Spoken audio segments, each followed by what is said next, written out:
Okay, good evening, everybody. My name is Terry Cantrell. I'm the president of the Hollywood Lakes Civic Association. You are viewing our January virtual general meeting. We're doing something a little bit different today. We've recorded this meeting the night before. You're seeing it now, and it will be on our YouTube channel in perpetuity. So if you don't want to watch it tomorrow night, you can watch it Wednesday, you can watch it Saturday, you can watch it anytime in the future. It'll be up on our YouTube channel forever.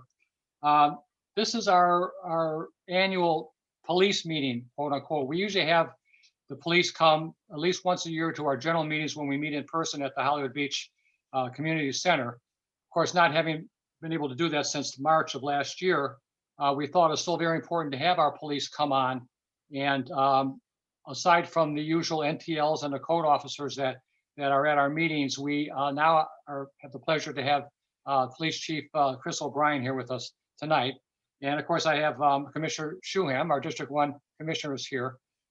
We have a couple of new guests here I'd like to introduce. First, I'd like to introduce our new Intergovernmental Director. I believe you can give me your title, Alison. Alison Saffold is new with the city. And Alison, I'm going to let you have the floor. You tell us exactly what you do, and welcome to the city. Thank you, Terry. Thank you so much for the invitation. Happy New Year, everybody. I'm so happy to be here. As Terry stated, I am Alison Saffold. I'm the city's new Civic Affairs Administrator. This is my second go round with the City of Hollywood. I actually worked for the city from 2005 to 2008 as our public affairs manager. And at that time, I worked very closely with Lori Mertens-Black. I know her quite well, and I know that I have huge shoes to fill. So I look forward to working with you all. I joined the city, or rejoined the city, just about a month ago with more than 25 years of governmental experience. Prior to joining, I was with the city of Margate as the communications and marketing manager, where I implemented the city's communications and marketing plan. I worked very closely with the city manager and our mayor and commission. I've also worked for the city of Fort Lauderdale, the city of Chicago, and a city down in Dade County, which is where I started my career, the city of Opelika. It's a small city down in Dade County. Again, working very closely in all of these positions with the mayor and commission, our city manager, and the department heads, residents, the business community, and local faith-based organizations and civic and homeowner associations. In my role as Civic Affairs Administrator, I'll be handling special projects for our city manager, which will include managing and refining our Help Me Hollywood system, working on projects like I'm launching a new project after our commission meeting. It's going to be the post-commission action report. I don't have a name yet, a formal name of it, but it's basically a summary of the actions that our commissioners take during the meeting so that everyone knows the type of policy that we are passing and moving forward. Again, acting as the liaison between civic associations, homeowners associations, and the city. So those are just a few of the things that I'll be doing. I'm still getting to know my way around, and I look forward to actually meeting you all in person one day very soon. So thanks for having me. Great. Well, thank you very much, Alison. Stick around. You're welcome to hang around for the whole meeting.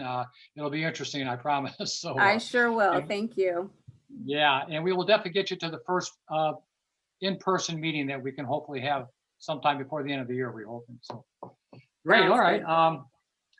Commissioner Shuham is always part of our virtual Zoom meetings here in the last couple of meetings. So I'd like to ask you to give us an update on any items in particular that you'd like. You have the floor.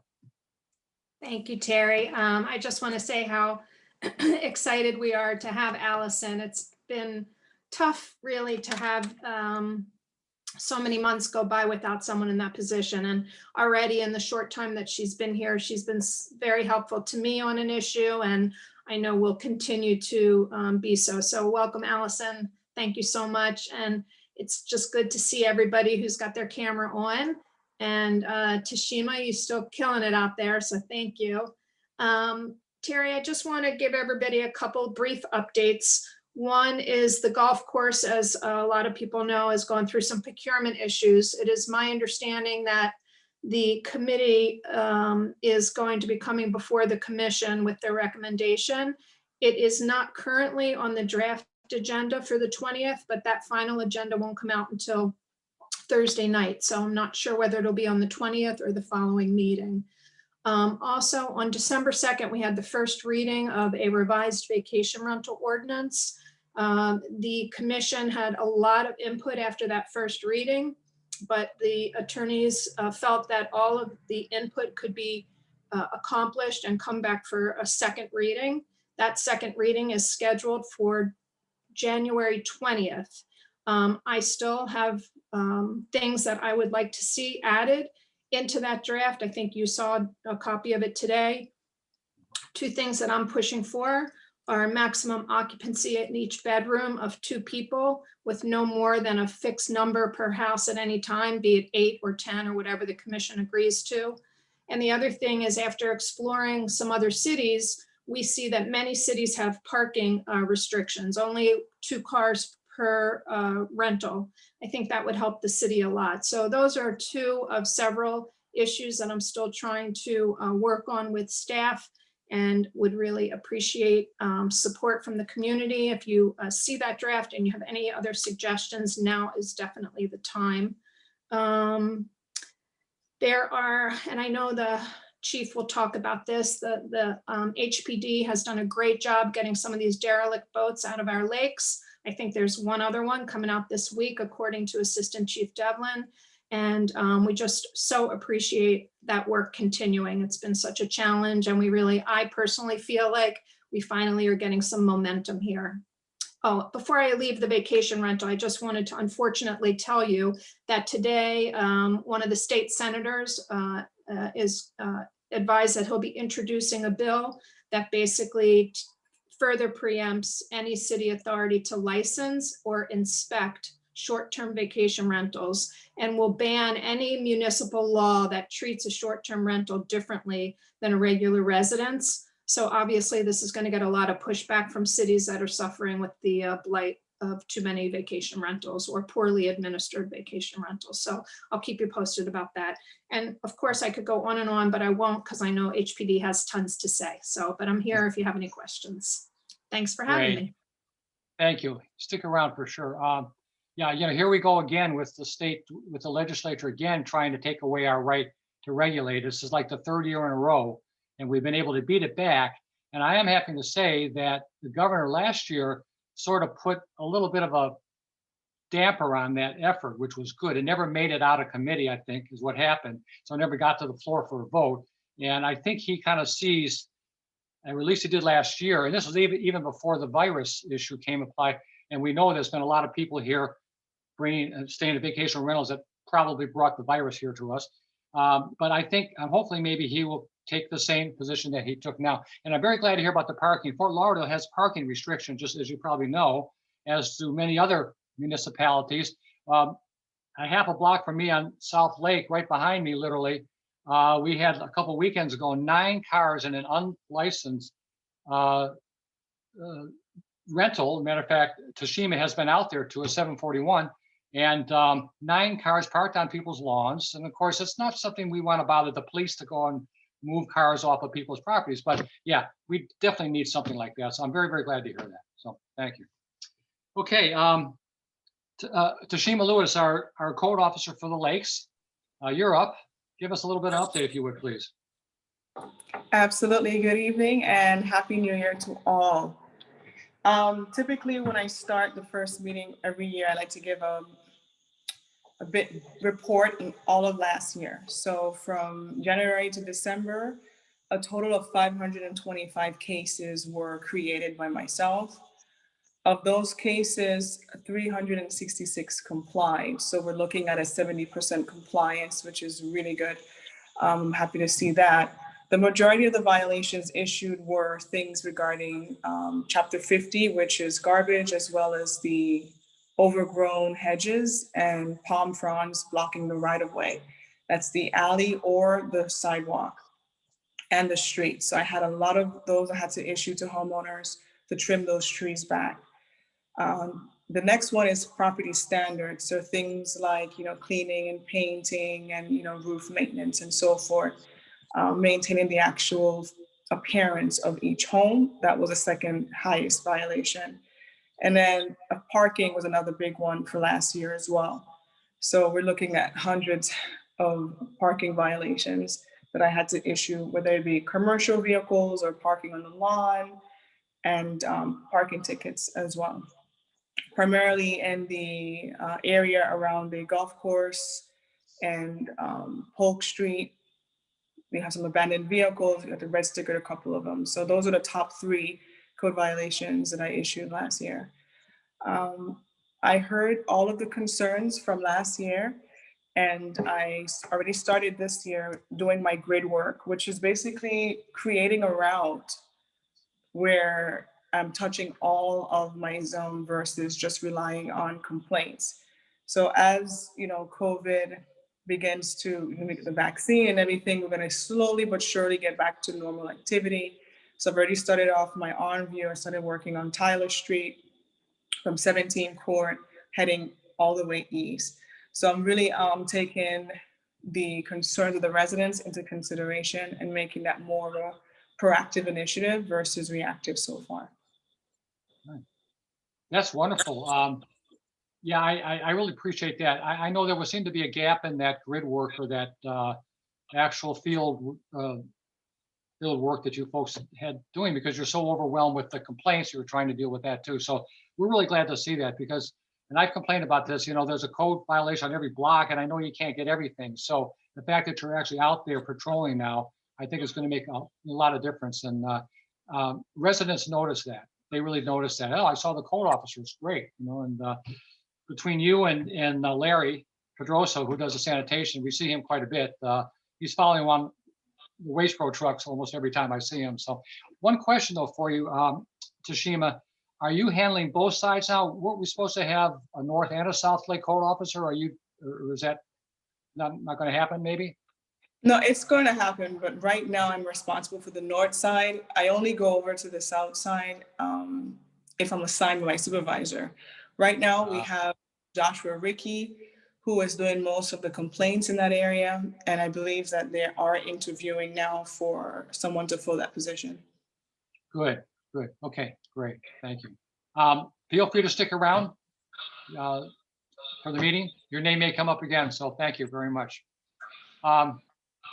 Now we have with us, next I'd like to move on to our wonderful neighborhood team leaders, Officer Sinis and Officer Fregin. We haven't seen them in quite a while, so nice to see you guys. We call them the only pair to be 3 of a kind. They do a great job at our in-person meetings. So this is the first time we've had them on a Zoom meeting. So guys, the floor is yours. Hey, good evening, everyone. Happy New Year. It's definitely been a long time since we've seen everyone. Definitely looking forward to getting back in person whenever that's going to come. For 2020, we've seen a decrease in property crimes. I think you'll see that reflect in the December stats I'm about to go over. So between North and South Lake, for the month of December, we only had 2 residential burglaries. We did have 6 vehicle burglaries. About half of those were left unlocked. The other half, we had some smashed windows. So we just asked the residents, just make sure to lock your vehicles at night. And also to take all items of value out of plain sight, because that's probably what caused the smashed windows. And in addition to those, we had 2 vehicle thefts. So I think it was a pretty good month and a pretty good year as far as property crimes. So. Great. Good evening, everyone. So unfortunately, Commissioner, that was the first I've heard of that. The legislators bringing that into, topic there. Probably, the people making those decisions, unfortunately, don't live next to any vacation rentals and cannot, understand what these residents are going through. So in regards to that, I would say that thankfully, over the holiday season, mainly Christmas and December, we had a much lower amount of complaints, whether it's, parking noise, unregistered vacation rental properties, definitely, 2020 was an unprecedented year in regards to COVID and emergency orders and people coming down to Florida to vacation still and everything going on. So I would say if anybody has any questions or concerns about potential property that may be a short-term rentals, please bring it to our attention. I will, we have the available resources to, contact the owner within minutes and find out whether it is an actual vacation rental. And if they are licensed, if they need to get licensed, dealt with one today. We had numerous calls for service there. We actually had a, in South Lake, and turns out that it was an unregistered vacation rental license or property. So, we're on top of it. I try to, follow up on everything that I get. And if anybody else has any questions, please don't hesitate to email us. So. Great. All right. Thank you, both of you. Yeah, I know that you have done quite a bit of work on the vacation issue, but both of you have. And I got 2 or 3 addresses that just came to me over the weekend. So you will be hearing from me very soon on those. We try to do the research ourselves. Yeah, I will. We try to actually do the legwork that I know it's difficult for staff and you guys to do, try to research it, because you can't really take action unless we can prove to you that they're advertising on one of the websites. And we're able to do that for most cases, although these rentals are getting cagey now. Airbnb in particular, they don't put the exact location on their map. So you got to look at the photographs, you got to look at the property appraisers, aerial views, you got to try to, it's like a detective game, which you guys know well. So well, usually, if we give them a call, if it's from one of us, and we're, they're for the most part upfront with us and be like, yeah, this is a rental. So it's, rather than getting around in loops and loops. So it's good when we contact them. So. Yeah. Finally, on that note, one of the most telltale signs we're seeing now is the front door has a push button lock on it. That's the telltale sign. When you see that, Absolutely. You got a rental either in the works or it's already validated. So, okay. Well, thank you very much. Stick around, you guys, because I'm sure there's probably some stuff we can add to. So, all right. I'm going to turn it over to our guest speaker, Chief O'Brien, and you have some other officers here or other staff with you. I'm going to let you, if you want to introduce who they are and what they do, that's great. So Chief O'Brien, the floor is yours. Yeah, well, good evening, Terry, and thank you, and Happy New Year to everyone. So thank you for allowing me the opportunity to provide some updates. It's been quite some time since I've been able to participate in one of your HOA meetings, and I thoroughly enjoyed them every year, providing updates. So I don't know what you did, Terry, but I think you got half the police department on this call. So whether you or Commissioner Shuham, you got a pretty good response here. So I might need to get some tips from you for my future meetings. So you see up on the call here, your NTLs, Senes and Fregin, also on the call. And I'm trying to scroll through here. You have our very new Beach and Marine Unit Sergeant, Sergeant Campbell. He comes with a lot of experience. He holds some very high-ranking, important position in the Coast Guard. He's actually in the reserves, way more important than the position that I have. So he comes with a lot of experience from the Coast Guard. You have your East NTL Lieutenant that you're familiar with, Lieutenant Zorski, on the call here. We have Officer Marin, very important. Sorry about that, Rob. Officer Marin's on a call with us. We have our Criminal Investigations Division Major, Major Bolger is on the call with us. We have our newly promoted Major Paul Oskowski, I believe, is on the call with us with the phone number. He is the new major for the East District. He was promoted at the end of last year. I think you'll find him to be an outstanding individual. And then, of course, you have your assistant chiefs are on the call, Assistant Chief Devlin and Assistant Chief Coffin as well. So, like I said, Terry, I don't know what you did, but you have them all here. So definitely got to get some tips from you. So let me go ahead and get started. I actually have a little bullets points here because you've dealt with me a lot. Once I start talking, I tend to occupy a lot of time and we start talking about many different things. But let me just first start off by saying, for everyone, for law enforcement, for the residents, for our business owners, 2020 has been a tough and challenging year, right? And there's a numerous reasons why it's been tough and challenging, and I certainly don't want to revisit those, but looking forward to putting 2020 behind us. But I can tell you a lot of good work is done by our folks here at the police department, both our sworn and civilian staff, and you really see their commitment to the city, to the community members, to our business owners, to our residents, our visitors as well. And it's really reflective in some of the numbers that I'm going to provide. They weather the storm just like everyone else. They come to work and, dealing with the same issues here at work, and then they have to go home and deal with them in their personal lives as well. So I really want to commend them for their ability to act in such a competent, professional manner throughout the year. They're definitely proud to wear this uniform every single day and work with such a great group of men and women on a daily basis. So I really just want to take the opportunity to thank them for all they do. So I also want to take the time to thank anyone that's listening, our residents, our business owners, community members that have really partnered with us this year.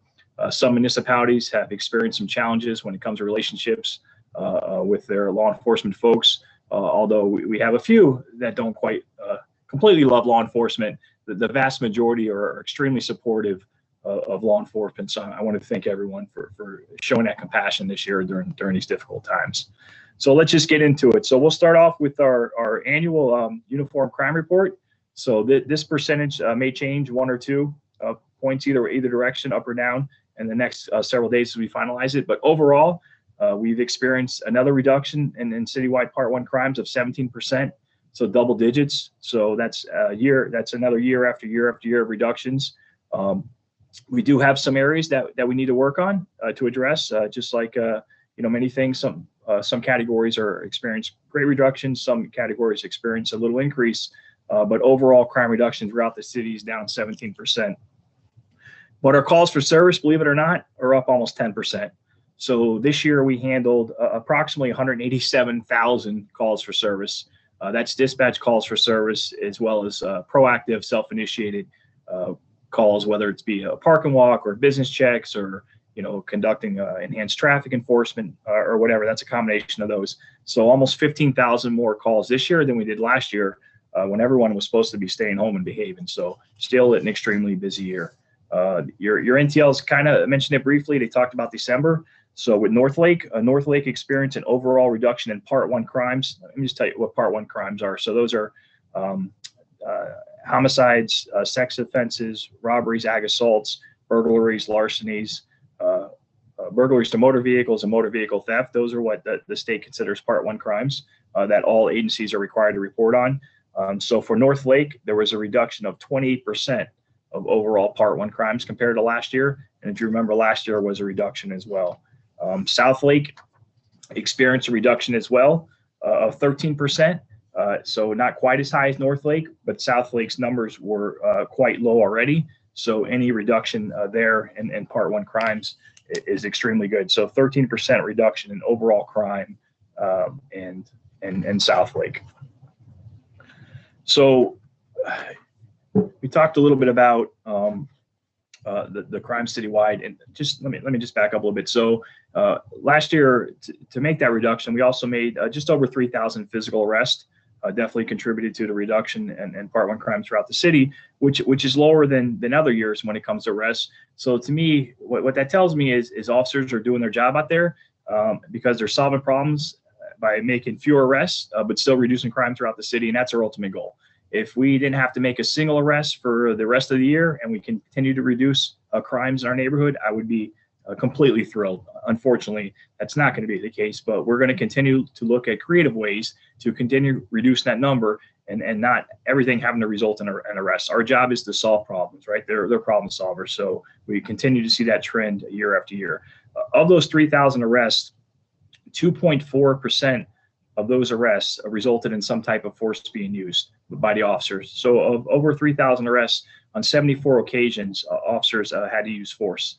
The vast majority of the force that was used, 85%, is just physical control. Whether you had to grab somebody, you had to put your hands on them, you had to direct them to the ground or handcuff them. So 82% of the time, it was just physical control for those arrests. So you think about the level of physical force that exceeds something more than guiding someone to the ground or taking them to the ground. We didn't experience that here in Hollywood. The next biggest category is using less lethal weapons. So whether that's a taser or sometimes a canine dogs are deployed. So very little incidents where more than just basic force had to be used to make these arrests. And that's really just goes to show you the level of professionalism exhibited by our officers on a daily basis. So very, very proud of that. We all watch the news. Sometimes, most of the time, a lot of times I don't like watching the news and turning on a TV. You know, you kind of see what's going on, but I have to have an understanding what's going on, not only in our community, but the county and the state. You know, violent crime is on the rise, right? And Hollywood's not immune to that. What we're experiencing and here in an increase in violent crimes, they're not, the majority are not random acts of violence. They're targeted between groups of individuals with other groups of individuals, or some type of association, whether it's narcotics related or whatever the case may be with some of our violent crimes. So, you know, we're concerned with that. We've made a number of arrests this year and involving individuals that were armed and seized, and I'll cover it in a little bit, seized a large number of firearms as well this year. So just want everyone, I don't want to get everybody freaked out and paranoid and say you're not safe anywhere you go. Just be aware of your surroundings. We're seeing that, you know, in previous years, when we were all much younger, most disputes were solved just by having an argument, or sometimes maybe it's a physical altercation, you know, a couple kids fighting. What we're seeing today is people have very short fuses, and they're pretty quick to pull weapons or firearms even to solve disputes. So just be very careful when you're out there. Avoid confrontations. It's not worth it. It's not worth the argument. You know, if you feel unsafe and you're out there with you have an argument with somebody and you feel that police intervention is the best, just pick up the phone, call 911, call us. We'll respond out there. Avoid the confrontation as much as you can, possibly wide. So I just want to talk a little bit about some of our violent crime reduction initiatives. So this year, in 2020, we really amped up our number of task force officers that are assigned to various state and federal partners. And what that provides us is an opportunity to act as a force multiplier. So we have officers assigned to the FBI's Violent Crimes Task Force, the Child Exploitation Task Force, a couple to the Marshal Service, money laundering operations, organized crime, joint terrorism, and a few more. And we're able to utilize those resources if we're having issues within our city or having a specific operation. So we assign one officer to their unit, and they return the favor and send us 8 or 10 officers if we needed. And really, we're trying to really streamline and have more of a laser focus on deployment of personnel because the personnel are valuable resources, and there's a lot of needs and wants, you know, throughout the community. Not only crime, we're talking about crime, but just quality of life issues too, right? I'm going to touch reluctantly. Open the door on the derelict vessels and vacation rentals, but that's not really a crime that's reported, but that's still a quality of life issue for our residents. So we have to take all these things into consideration with reduction of violent crime being the top priority for me. So we've kind of changed the way we've done some of our narcotics investigations.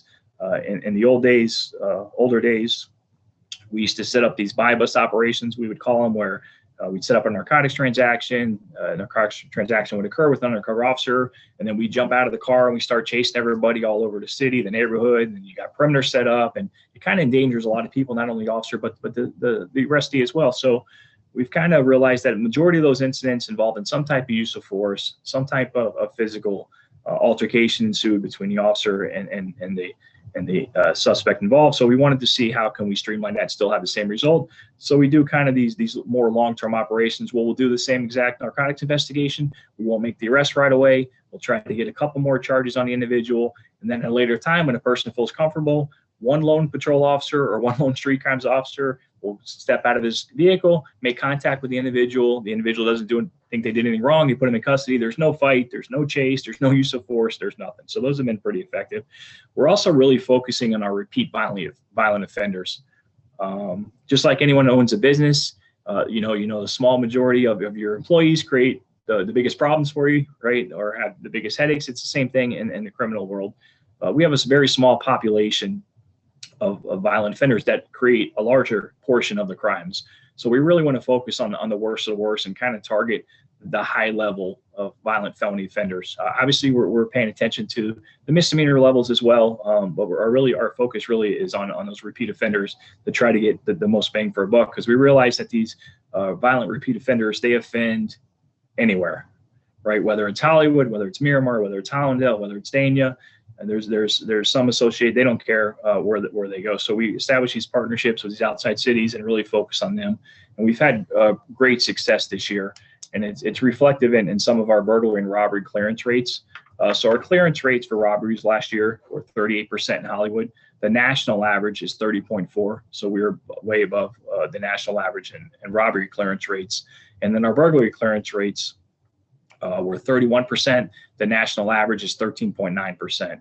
So more than double the clearance rates for those two areas. And that's really a direct reflection of that kind of laser focus on taking some of these criminals into custody. Gun seize, I talked about a little bit earlier. This has probably been the highest year, the most amount of guns we seized. We seized 259 firearms last year. Those were a combination of responding to calls for domestic violence, or whether it's self-initiated traffic stops where officers recovered firearms, or it's long-term investigations. We just had a patrol officer the other night did a phenomenal job just doing routine patrols out on Federal Highway, saw a suspicious vehicle at the north end at 1 o'clock in the morning, conducted a traffic stop. The officer recovered a loaded AR-15 that was fully loaded, one in the chamber, 31 in the magazine, and 260 grams of cannabis in the vehicle. So that was a great arrest. And that happens, just about every day. So we want the word to get out to these people who, the majority do not live in Hollywood, right? These are visitors that aren't welcome in our city, and they can visit other cities. And that's kind of the message that we want to send. Currency, with all these investigations, we seized over $300,000 in currency.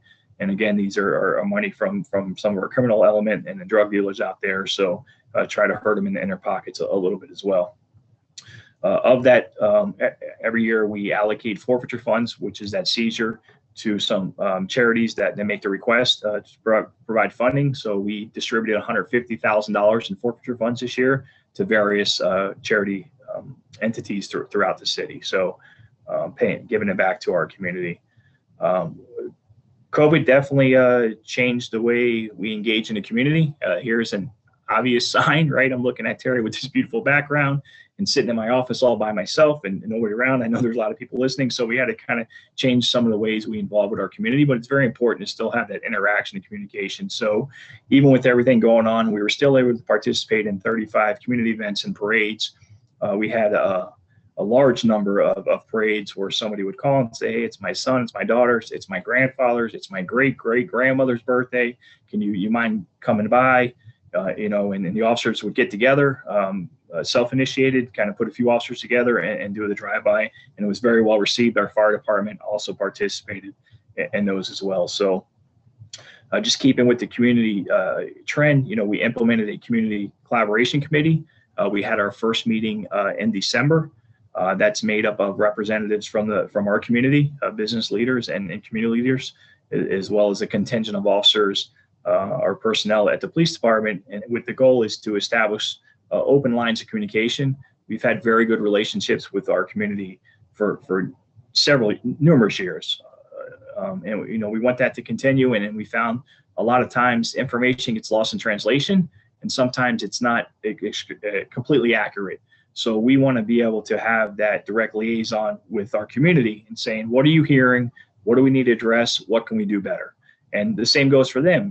We have the same expectation for that committee, is to say, we're asking you to share reliable information. We're asking you to be responsible for the information that you share. If you hear something that doesn't sound right because you have the information firsthand from us, please correct it with the community, because we know sometimes if we put out the small fires, they don't engulf into larger fires, right? So that's the whole goal with the community, and we really want to see what the thoughts or ideas they have. What was really important for me with this community collaboration meeting is we really want to focus on Hollywood, right? I'm concerned about what's going on in the county. I'm concerned what's going on in the state. I'm concerned what's going on in the nation. But I'm more concerned with what's going on in our community. And that's what I want this meeting to evolve from, is how can we enhance the relationships in our community? What can we do better? We can always do things better. Absolutely.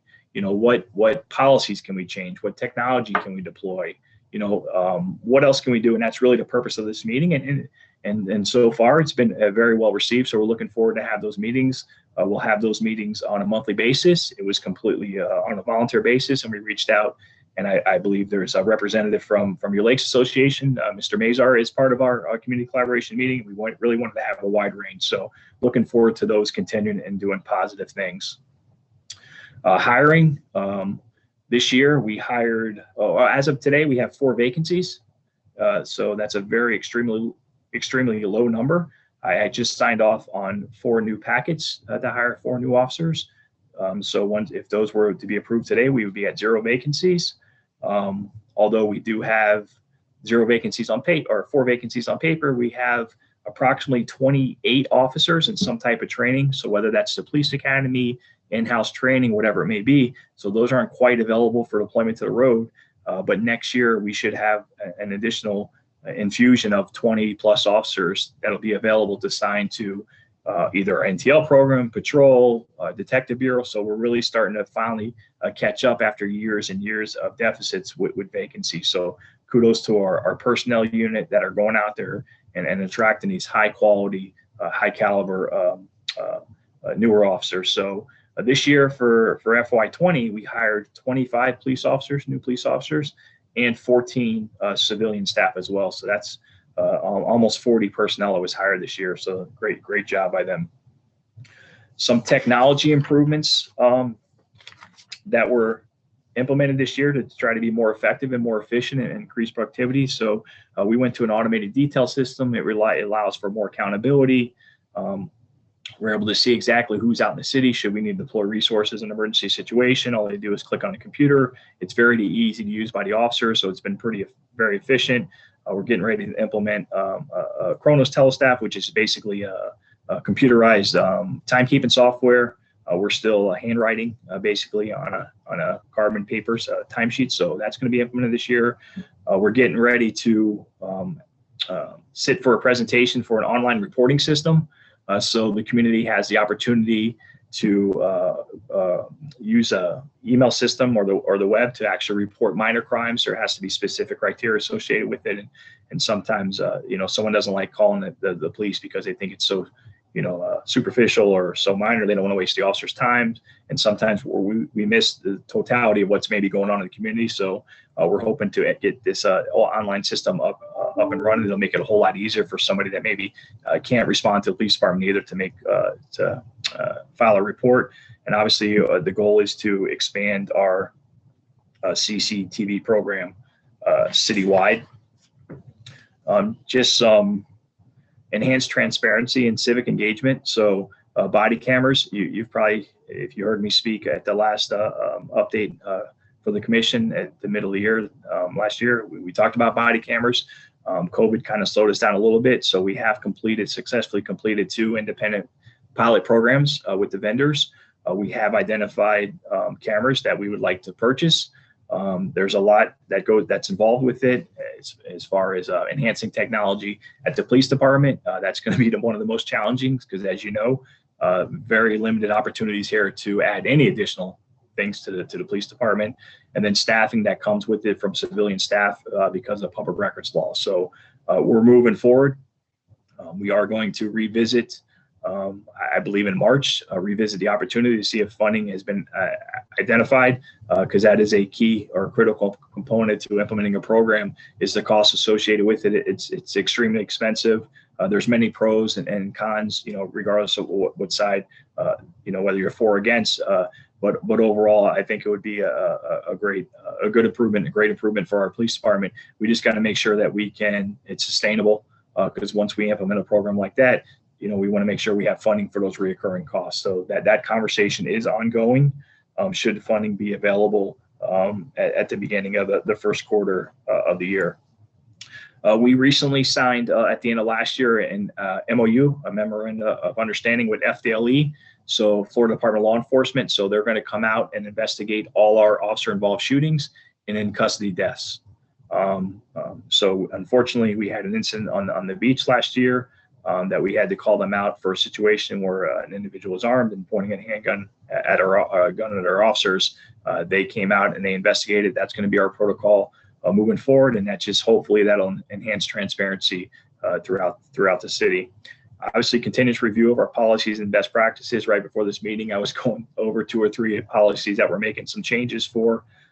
So we're making sure that we're staying in front of everything out there, and we're at the forefront when it comes to training and policies. I talked about the community collaboration meeting. We also assigned a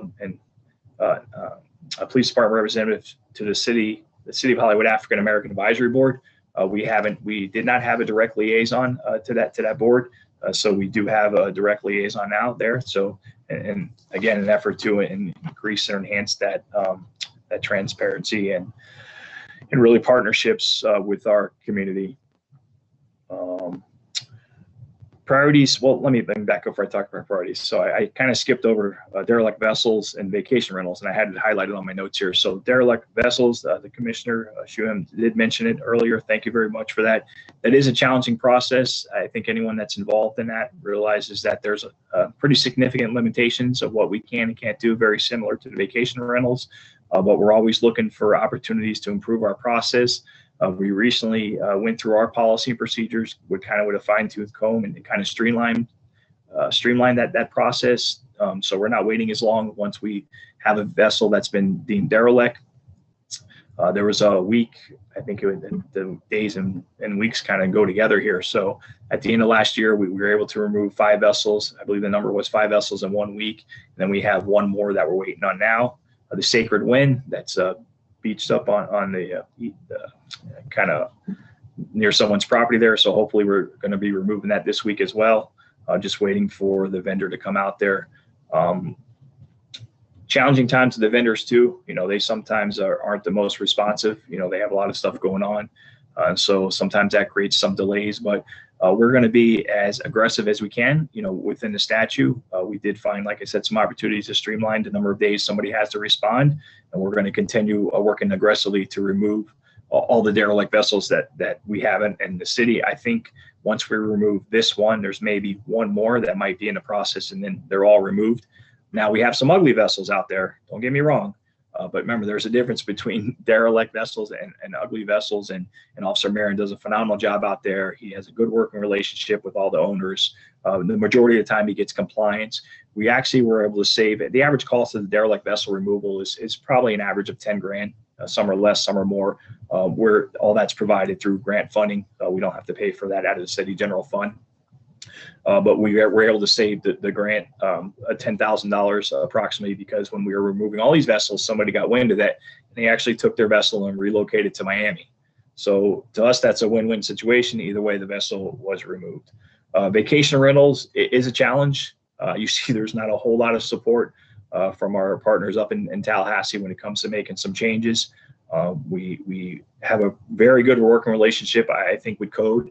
When it comes to dealing with some of these vacation rentals, some things that seem so obvious, just like the derelict vessels with vacation rentals, when it comes to enforcement, isn't quite so cut and dry.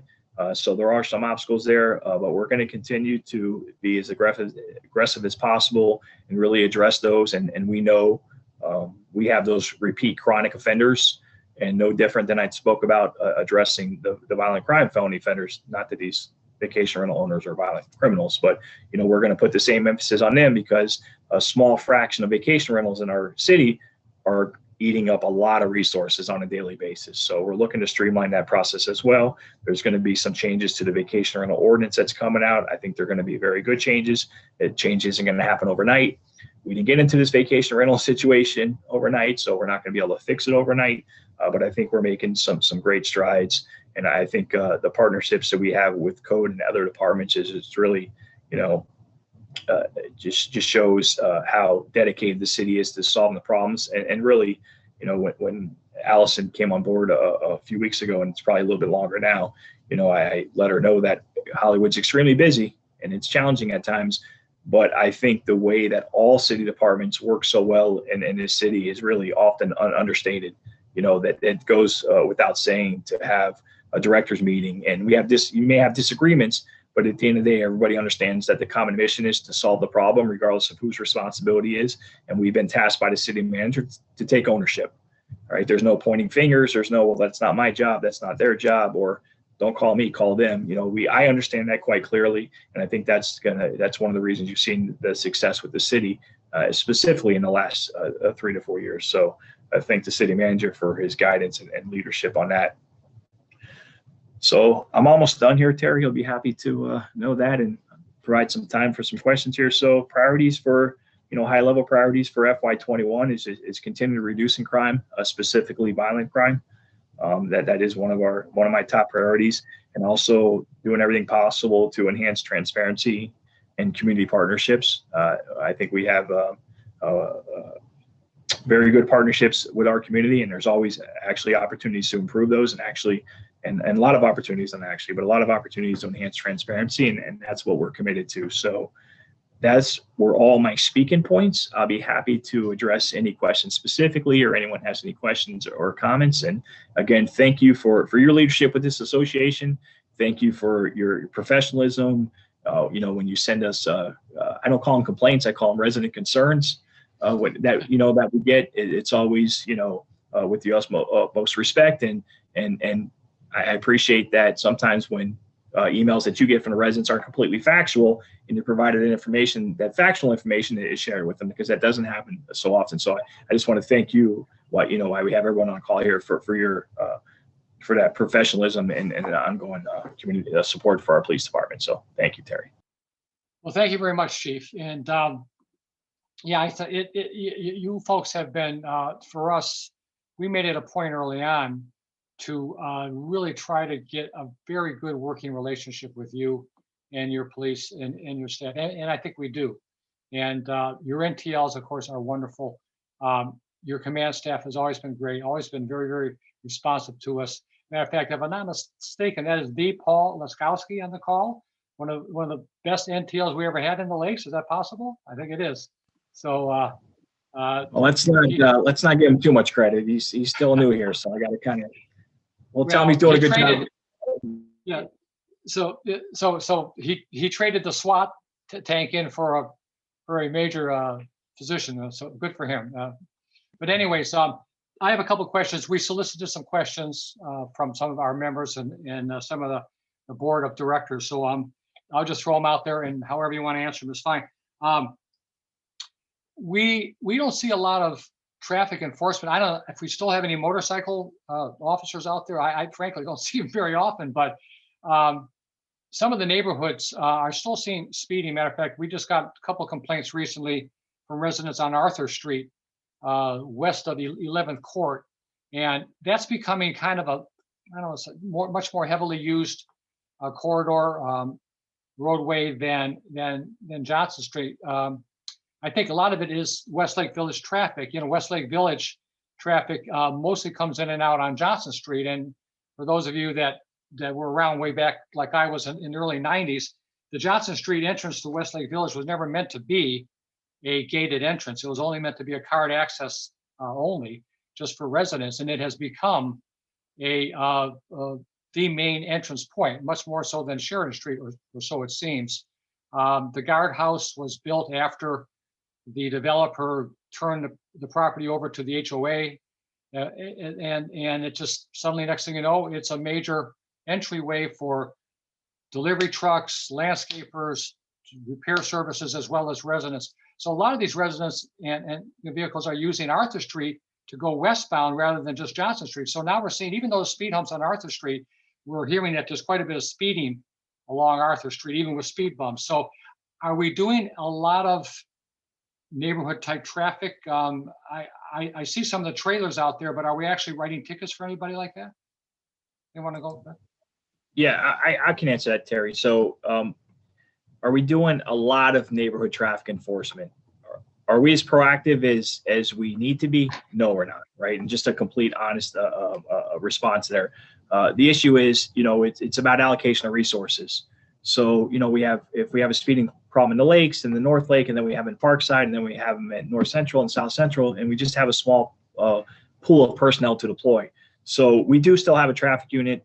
We are just purchased or just leased some new motorcycles. There's been a little delay to those, so we haven't had those, but we still have the traffic unit. with the addition of these 28 bodies, or I shouldn't call them bodies, officers that'll be coming on board here, hopefully within the next 12 months, we'll be able to backfill some of our specialized units where staffing has been a little bit light. So our first and foremost priority is to make sure that our patrol staffing levels are up to par, so we can respond to 911 calls for service, because that's our priority, and then kind of supplement the special units. But traffic problems speeding complaints isn't just traffic's problem, right? So it's just for any zone, it's the NTL's responsibility as well. It's the zone unit that's there as well. So when we get these speeding complaints that come in, they're filtered through the patrol major or through the assistant chief of operations. He'll decide whether they're going to be handled at patrol level or they're going to be handled special traffic special operations. So just because there's not an excessive amount of traffic officers doesn't mean there's not officers out there to handle the complaint, but we're kind of sometimes triaging the complaint. Oftentimes we'll get these speeding complaints, and sometimes it's perception, because out of 10,000 cars, you may have 50 that are actually exceeded the speed limit by a lot. Now, granted, that's 50 too many. We're not saying that, but it's really based on what's the percentage of vehicles that are exceeding the speed for that particular area. So as we get those complaints in, we handle every complaint. We investigate every single complaint. Some take a little bit longer than others, but I think you'll find specifically you have two very good NTLs and then lakes, both North and South Lake, that those are usually handled within a very timely manner. So just the only thing I can say is, as we start to see those and we start to see those trends, to keep emailing us. Like I spoke previously, email, the quickest way to get something done is to go right through your NTLs, right? Because they're going to respond to it immediately, and we can deploy extra personnel or enforcement or put those those speed trailers out there. So if they're out there doing proactive enforcement because there's a complaint, if there's violators, they're being issued citations. If they're not issuing citations, it's because they didn't catch anyone out there speeding. So I don't know if that answered it, but Yeah, that's fine. While we're speaking of vehicles and speeding, whatnot, we get a lot of complaints, and I hear this myself. I'm at 8th Avenue and Harrison Street, so I'm one block from Hollywood Boulevard. We're getting more and more complaints, not just from the people near me on the boulevard, but people that are deep into the neighborhoods about, it seems like there's a rash of loud, either vehicles, mostly motorcycles, that are speeding around. I see Commissioner Shuham shaking her head.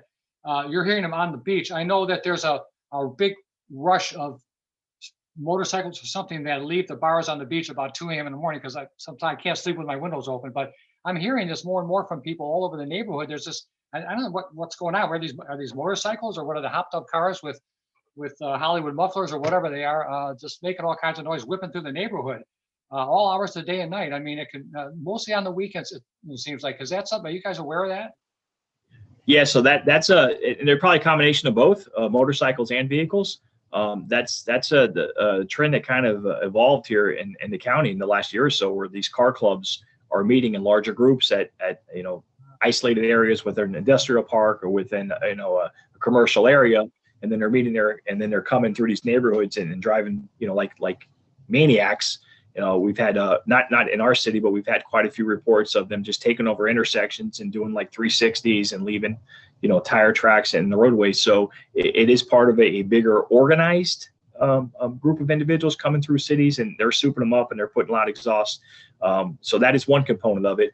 We did have an issue last year where one of these car clubs decided they're going to start meeting at 441 and Hollywood Boulevard out there at the Walmart shopping center there. So we got wind of it, monitoring them on social media. So we went out there, introduced ourselves, and again said, well, you're not welcome here. Don't come back. And we haven't had an issue with them again, but they evolve rather quickly. So we are seeing those, and they're hit or miss. The motorcycles and the ATVs and the four-wheelers, that's a whole separate issue that's kind of evolved over the last 4 or 5 years. We have MLK Days is coming up next week. And as you know, that's a typical day where we see a lot of these motorcycles or ATVs or four-wheelers kind of take over some roadways and highways, and you'll start seeing weeks leading up to it, you'll start to see them coming in.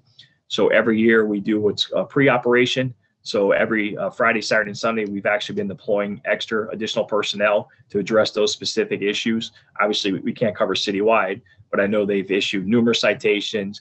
We seized a couple of these ATVs and motorcycles, and we actually recovered a stolen one over the weekend. So they're aggressively addressing those.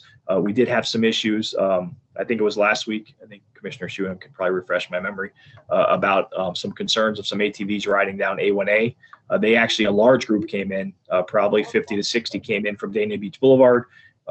Fortunately, we were able to divert them back on the Sheridan Street and back westbound outside of the city there. So, and then the officers stayed there all night and they never came back. So those are a concern. They're pretty reckless and pretty lawless, and have, there's zero sense of consequences associated with them. But that is something that we're seeing more on a sporadic nature, although they may tend to, it seems like over the last, I wouldn't say several weeks, because Commissioner Shuham has brought this up to my attention for several months about hearing sporadic, the cars coming through. So it's something that we're aware of. It's now finding out how do we completely prevent those and stop those. We have a good plan in place for the MOK ride. We've been very successful in the last few years, and we're going to continue to be aggressive with those because they create a complete danger to our community. By the way they ride and taking over seats, and then we've come across many of them that are armed as well. So, but we do understand that, and I see it. It's not just the lakes, Terry. It's kind of citywide. You see with some of these vehicles kind of cutting through. So, yeah. And it sounds like there's a lot of them because of the noise. Absolutely, because they're so loud. Speaking of that, matter of fact, I think I saw a video not that long ago, a few days ago, where these three-wheelers were even on a broadwalk, zipping down a broadwalk, which must have drove you crazy when you saw that. Speaking of the beach, I'll shift gears just a little bit because it is part of District 1, and I know the Commissioner Shuham is always very interested in that. A lot of us go to the beach. I used to go to the beach a lot more before the virus. Now I don't go down to the beach that much because I don't want to get the virus. But what a lot of our residents do go to the beach, and they do wonder. It seems like sometimes it doesn't seem like there's a lot of enforcement on the beach. I'm not going to put you on the spot about this, but if you can maybe tell us a little bit about what you do as far as enforcement on the beach. I know there's a lot of bikes that are riding where they shouldn't be. There's dogs walking where they shouldn't be. We hear all the complaints too, even though we're not on the beach and it's not part of our neighborhood necessarily. It's close enough to us. So what is the take on the beach, and how are you doing enforcement on the beach for all the different things that need to be enforced? Right. So the beach officers, there's 9 beach officers assigned to the beach and the Broadwalk area. We've added one this year, and quite frankly, for a complete high level of comfort for perception and visibility, that number could double. But they cover from 8 in the morning, roughly, give or take a little bit earlier, till 12 at night. So in addition to those, you have the beach officers that are assigned patrol units. Right. They're not as visible on the beach in Broadwalk. So a lot of times, I can tell you, I see the stats every week. They're out there enforcing, but it comes down to a lack of visibility and perception that they're not out there because of, they may be on the sand instead of spending more time on the Broadwalk. And we've made some operational changes lately.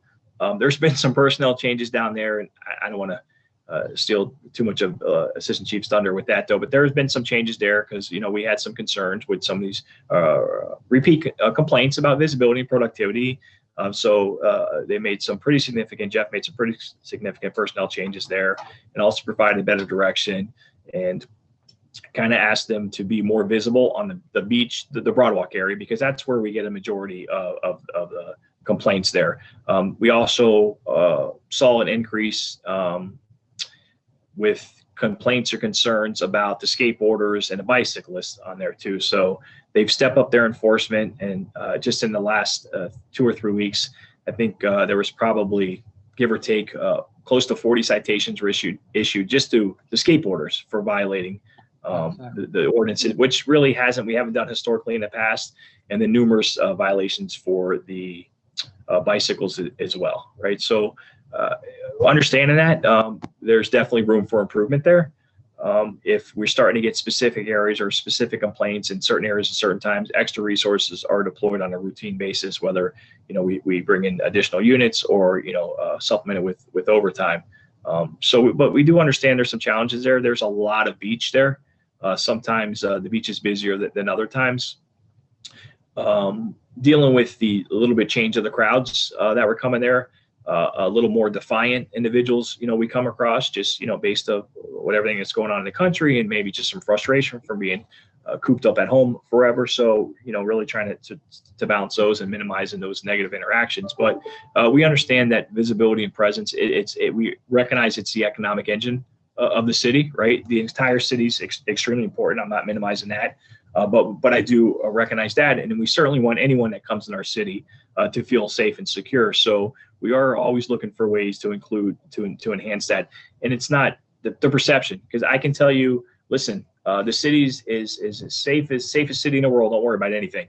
But if you've been a victim of a crime, you're going to tell me, well, we'll keep it PG rated here, but you're probably going to tell me some choice things that I don't want to hear, right? So I can tell you, Terry, that you're safe in the city of Hollywood, or you're safe going to the beach. But if you don't feel it, then I'm not doing my job, right? So we need to make sure that we enhance that perception that they feel safe. Not that I'm telling you you're safe with all these beautiful crime stats and reductions, but you also feel safe. So we're looking to enhance, and that's one of the units. Hopefully, when we get some additional personnel with our traffic unit, we hear the concerns and complaints about that.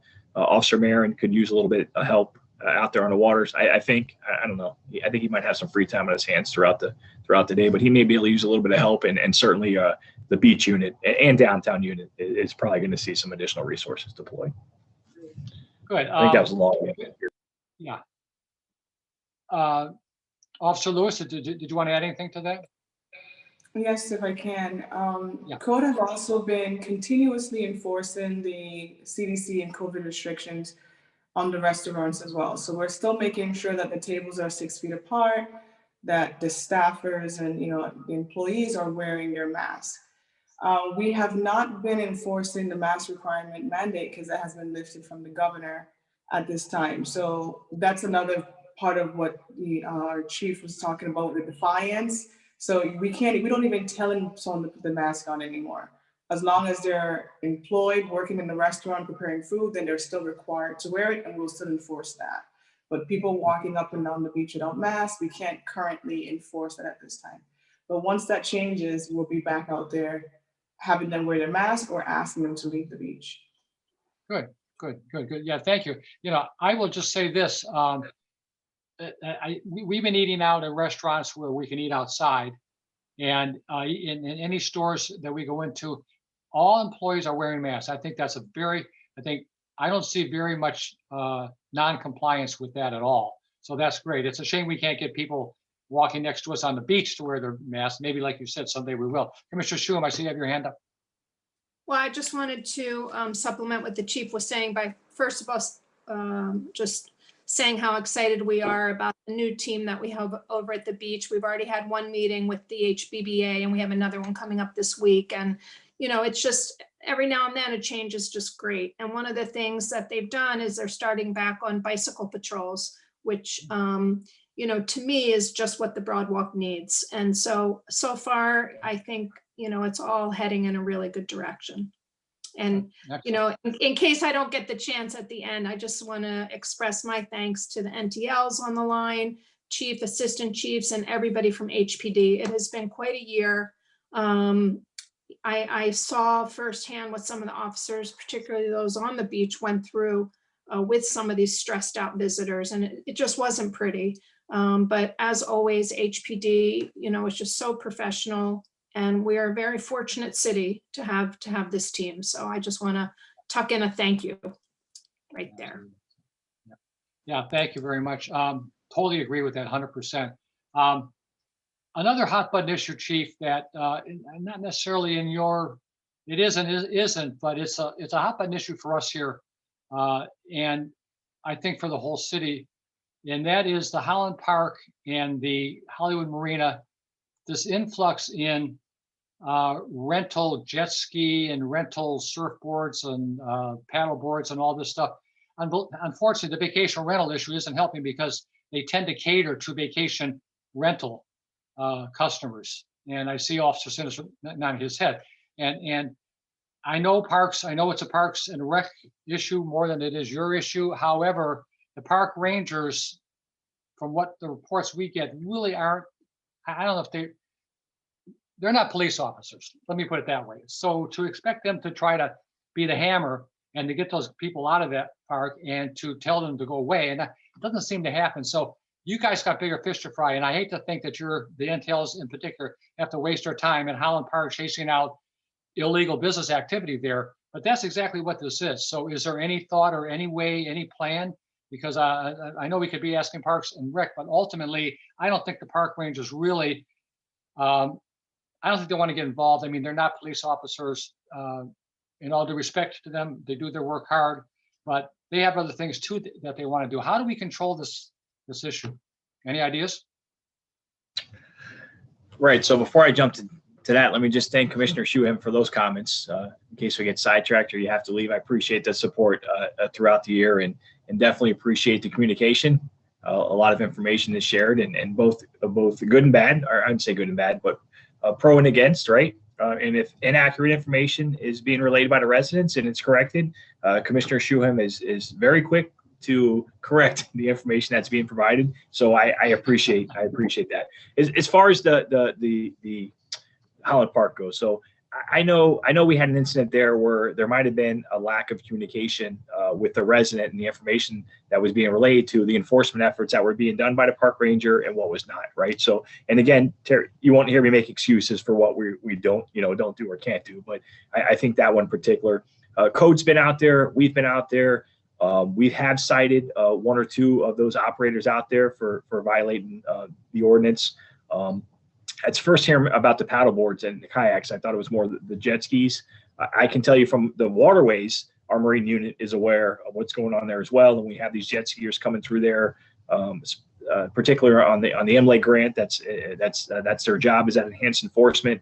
They're out there. They're being extremely proactive. The Rangers, it's my understanding after talking with John Chidsey, I'm sorry, not John Chidsey, code usually responsible for everything with David Vasquez, is they have been given a specific direction on how to handle those and address those. And I think he was working to try to have somebody stationed there on the weekends, because that seems to be the problem. If but they're also told to avoid confrontation. So if they have some type of confrontation that ensues, they have a number where they can call our teletype unit directly, and then that teletype officer or operator will then dispatch or call for an officer to go over there, so we don't have to worry about calling the non-emergency and sending us over there. So that option is available, and they have used it in the past. I think really that's kind of a tough one to monitor unless you assign personnel there 7 days a week, right? So really focus on the hotspots on the weekend. But I know it's on the radar. It's something they are enforcing. They have been able to turn some people away. So it's not that they're just sitting in their car totally ignoring it. I haven't personally been out there to see them, but I can just tell you what's being relayed to me from David Vasquez, that they are out there and they are being proactive. I know we had the one email. I haven't seen one recently, and unless I missed it or whatever, from our resident there on Johnson Street with some concerns, and that was addressed with the company. I believe John Chidsey actually reached out to them directly, the company, and I don't know that we've had a repeat problem since then. I don't know that we're experiencing that so much at the Polk Street marinas, but I just may not be aware of it. But I know definitely on Holland Park, and maybe it's just easier to identify because Johnson Street, there's only one way to the park. So if you live on Johnson Street, you're seeing all these come in. But again, it just really comes down to allocation of resources, and how are we going to allocate those resources in the most effective or efficient manner possible. And we're addressing the disruption if they're operating the wave runners unlawfully or dangerously out there. We're addressing those with our Marine unit on the water, but we haven't had any really significant problems within the park. So it just comes down to more of we have this order that's in place and you're not abiding by it. So and increasing the extra traffic to the park, but there's also a part of that park. There's also a public park there too. That people have public access as well, in addition to the boat ramps there. So that's something I can tell you that Parks is working on. Code was involved just because they're more familiar with the violation of basically the commercial, not commercial use, but operating without a business license. So, and we have identified two of the main repeat offenders, and I think they've been addressed, but I don't know if we heard anything recently. Mike or Commissioner? I'll just interject. I spoke with George Keller a couple of weeks ago, and he was kind of doing a deep dive into how best the city could address those commercial vendors that are using the Holland Park and other city locations as a place to do business. And it had a little bit to do with the level of staffing of the park rangers and things like that. So I think that he's still working with the various departments to try to come up with some better solutions. But he definitely had a handle on what was happening and why, how things were kind of slipping through a little bit. But I think, Chief, one of the just the frustration is to see these vehicles pull up with 3 or 4 or 5 jet skis, and you know, they're meeting renters there. They have no place of business, and they're even advertising that Holland Park is one of the places where they do business. So it's a combination, like you say. Thankfully, we have a lot of departments that are working really well together. So it's code, police, parks, and even our you know, our business finance licensing team, who are sending them letters saying they're not licensed to do business in the city and things like that. So a lot of moving parts, but I do think George Keller is kind of doing a 10,000-foot overview to see how we can improve the situation. So Commissioner, thank you for jumping in and saving me again on that, that response. So now that you brought that up, I do remember David Vasquez looking at the job descriptions for his park rangers, because he has 2 different classifications and one has more authority than the other. So they are looking to maximize the resources that are there. That might be changing some classifications. So yeah, that was a test. I was going to see if you're going to remember that, Commissioner. You passed. Terry, Yeah. real Yes, quick, also, I patrol, you know, several times during my shift in Holland Park, and one of the main operators, it was like Falcon Jet Skis, was able to trespass him from the park and actually issue him a notice to appear. And the city is moving forward with prosecution on that as well. So I just want to put that out there. Good, thank you. That's great. Yeah. That's Terry, good. funny you mentioned the paddle boarding. I saw, you know, I guess I got an advertisement on Groupon, and you can actually, I guess that one of the pickup spot is actually there at Holland Park. So I tried to reach out to the owner and try to get to the bottom of it, but it was sort of you know, couldn't get to that. But yeah, I was there with Officer Fregin too when we issued that notice to appear, and I don't see it too often at, you know, on the Polk Street one, but definitely at Holland Park. You know, we'll amp up the patrol over there. So. Yeah, thank you very much. If you see that again, Officer Sinis, if you could send just a copy of that ad to Sean or Adam Reichbach, you know, they can dig into Will it do. a little. Absolutely. Thanks. Okay, yeah, I just have one more final thing, and then if we want to open the floor to any of your staff that wants to comment, we can do that. So I'm clear now. We have Officer Marin, and we have a second Marine officer now. Is that, would you say Officer or Sergeant Campbell? I don't want to promote him. Right? Yes, Sergeant Campbell is the new sergeant for the unit. He took Sergeant Gerber's spot. Okay, I see. Okay, great. So so Sergeant Campbell is on the call. Is he actually getting in a boat and too, or is it just Officer Marin? How many actual people are actually patrolling the lakes various times? Terry, this is Sergeant Campbell.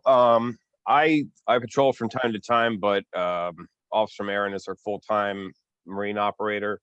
And then I also staff the weekends with a grant called MLEG for Enhanced Marine Law Enforcement grant. So we have about probably 10 operators that we utilize from various units throughout the department. So I solicit them for overtime, so they do patrols throughout the weekend, and every once in a while during the week in the nighttime hours they'll conduct aggressive patrols as well, depending on, basically we get allocated so many hours a year to do these patrols, so I try to maximize their effectiveness. So right now, being that it's wintertime and we have pretty minimal ICW traffic, we try to not utilize so many hours, and we try to save it for the busier times of the year.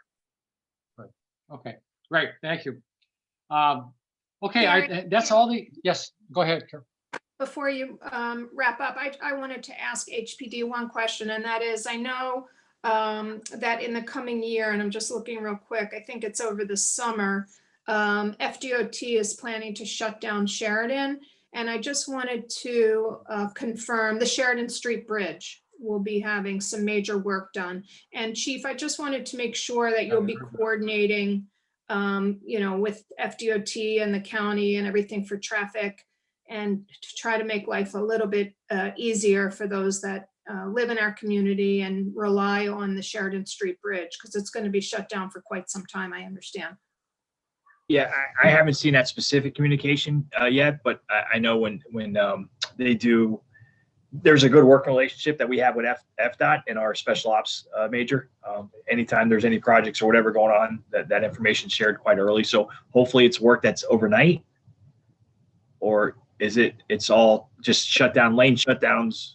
It's going to be the road is going to be shut down late summer. Like, remember when they redid the Dania Beach Bridge? It's going to be like that. Although I just got a note from Gus. He doesn't think it's going to last as long as it did in Dania Beach, but it's going to be like a semi-permanent detour for quite some time. Yeah, I remember that. So I'll get with them, our staff tomorrow, and see if we have any information on that, and we can start messaging that out and come up with a plan. But FDOT usually has a pretty good traffic plan in place. Unfortunately for Dania, with Sheridan Street, they may divert a lot of that traffic to Dania Beach Boulevard to get on the bridge, because there's not really a straight shot from Sheridan Street to Hollywood Boulevard. So they may take the brunt of that, but we'll definitely have to communicate with them to see what kind of impact that has. And also, I mean, it impacts all the way to Federal Highway, so they might have to make some adjustments with the timing of this traffic, like the signals too, because depending on the traffic flow. So definitely we'll communicate with them. Yeah. Thanks. Okay, that's all the items I had. Chief, I don't know if any of your staff wants to make any comments or anything to the discussion. If not, we will wrap it up. And going once, going twice, I'd like to thank, of course, Commissioner Shuham and Officer Lewis and Alison for coming on board. Of course, our two wonderful NTLs.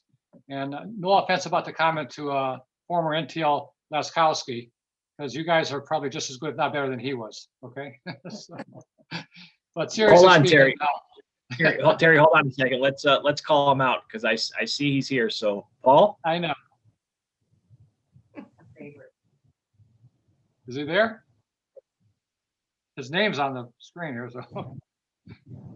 Yeah. Guess you can't figure out how to unmute the button there. So, but he is the one. Yeah, you're right, Terry. He is your original NTL. Well, we saw so he's good. Yeah. We saw him at the last neighborhood night out that we had, which was 2019. He was in the SWAT vehicle, so it was kind of great to talk to him then too. So, and also, by the way, I'd just like to mention that it was National Law Enforcement Day not that long ago, just a few days ago, and congratulations for that too, as well. And in closing, Chief, I thank you very much. 4 or 5 years ago, you and I sat at the Federal Highway Station there on a one-on-one meeting about some issue or another, and I think Chief Sanchez was just announced his retirement, and I said, you're going to be the next police chief. And you said, oh, I don't know about that. I don't know if I really want that. I said, no, you're it. And guess what? You're it. So congratulations. You've done a great job. So it's always a pleasure. So, all right. Thank you. I appreciate that, Terry. Thank you. All righty. Thank you again, everybody. I'm going to blast out the link to the YouTube channel for everybody to watch this tomorrow morning, and it'll be up there forever. So we can always go back and look at everything you said tonight has been recorded for posterity and in perpetuity. So thank you again, everybody. Thank you. Thank you. Bye-bye.